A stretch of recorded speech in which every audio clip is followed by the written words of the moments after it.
በኢትዮጵያ ውስጥ ከማንኛውም የማህበራዊ ሚዲያ መተግበሪያ በላይ የዕለት ተዕለት ህይወታችንን የሚመራው ቴሌግራም ነው። ዜና የምናነብበት፣ የንግድ ዕቃዎችን የምንገዛበት፣ ፋይሎችን የምንላላክበትና ከጓደኞቻችን ጋር የምንወያይበት ዋናው መድረካችን ነው። ለመሆኑ በየቀኑ የምንጠቀመው ይህ አፕሊኬሽን ምንም አይነት ማስታወቂያ ሳይጫንብን በነፃ የሚሰራው ለምን እንደሆነ ጠይቀው ያውቃሉ?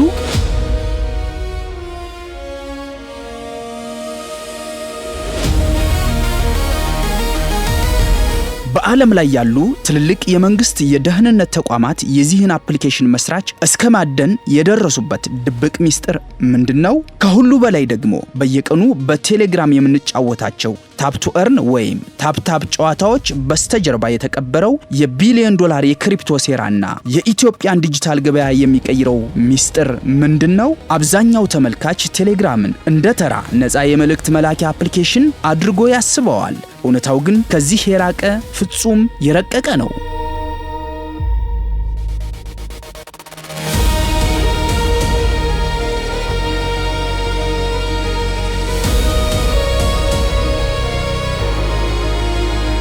ከዚህ መተግበሪያ ጀርባ የመንግስታትን ደህንነት ያስደነገጠ ከሲሊኮን ቫሊው ግዙፍ ኩባንያ ሜታ ወይም ፌስቡክና ዋትስአፕ ጋር እልህ አስጨራሽ ጦርነት ውስጥ የገባና በቢሊዮን የሚቆጠሩ ዶላሮችን የሚያንቀሳቅስ የክሪፕቶና የዲጂታል ኢምፓየር ነው። ከዚህ ድንቅ ሚስጥር በስተጀርባ ያለው ሰው ደግሞ የሩሲያው ማርክ ዙከርበርግ በመባል የሚታወቀው ፓቬል ድሮብ ነው። ነገር ግን ይህ ሁሉ ከመጀመሩ በፊት ይህ ሚሊዮነር ወጣት ከራሱ ሀገር ከሩሲያ እንዲሰደድ የተደረገበት ያ አስፈሪ የደህንነት ፍጥጫ ምን ነበር?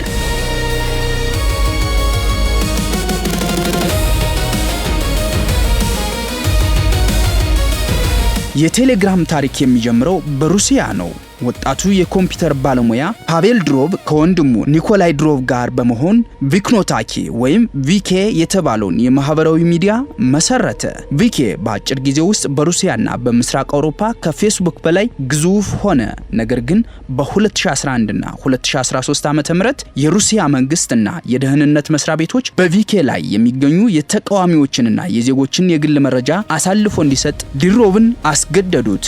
ድሮብ ግን የተጠቃሚዎችን መረጃ አሳልፌ አልሰጥም በማለት እምቢ አለ። በዚህ ምክንያት ከራሱ ኩባንያ በግፍ ተባረረ። ንብረቱ ተቀማ። ህይወቱን ለማዳን ሲልም ከሩሲያ ለመሰደድ ተገደደ። ነገር ግን በጉዞው ላይ ያለ አንድ አዲስ ራዕይ ተወለደ። ማንም መንግስት ወይም የደህንነት ተቋም ሊዘልፈው የማይችለው ፍጹም ሚስጥራዊ ወይም ኢንክሪፕትድ የሆነ የመልእክት መተግበሪያ መፍጠር። ይህ አፕሊኬሽን ቴሌግራም ይባላል። ታዲያ ይህ አዲስ አፕሊኬሽን እንዴት ማርክ ዙከርበርግንና የሜታ ኢምፓየርን ማስጨነቅ ቻለ? ቴሌግራም ስራ ሲጀምር ከዋትስአፕ ጋር ትልቅ ልዩነት ነበረው። ዋትስአፕ መረጃዎችን በስልክ ላይ ብቻ ሲያስቀምጥ፣ ቴሌግራም ግን መረጃዎችን በዓለም ዙሪያ በተበተኑ ደህንነታቸው በተጠበቁ ክላውድ ሰርቨርስ ላይ አከማቸ።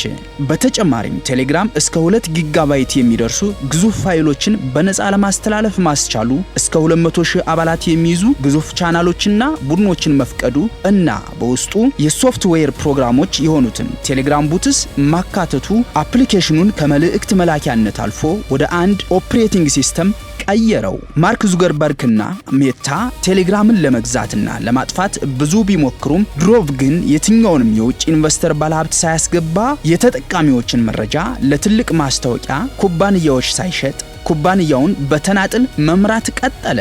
ነገር ግን ቴሌግራም በየወሩ በሚሊዮኖች የሚያወጣውን የአገልጋይ ወይም ሰርቨር ወጪ በምን ገንዘብ ይሸፍነዋል? በቅርቡ ሁላችንንም ያሳበደን የታፕ ቱ እርን ጨዋታዎች ድብቅ ሴራ ምንድነው?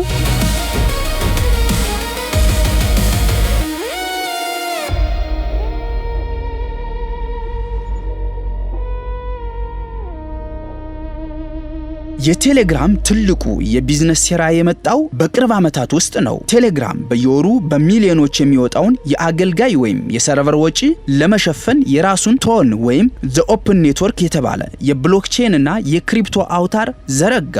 በቴሌግራም ውስጥ በቀጥታ የተካተተው የዲጂታል ዋሌት አሰራር ተጠቃሚዎች ያለምንም ባንክ በአይን ጥቅሻ ውስጥ ገንዘብ እንዲላላኩ አስቻለ።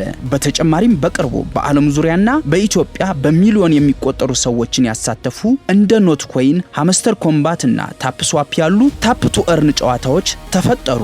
እነዚህ ጨዋታዎች ተራ የመዝናኛ ስራዎች አልነበሩም። ይልቁንም በዓለም ዙሪያ ያሉ በሚሊዮን የሚቆጠሩ ሰዎችን ወደ ቴሌግራም የክሪፕቶ አውታር ወይም ቶን ኢኮሲስተም ለማስገባት የተዘረጋ እጅግ ረቂቅ የዲጂታል ማርኬቲንግ ሴራ ነበሩ።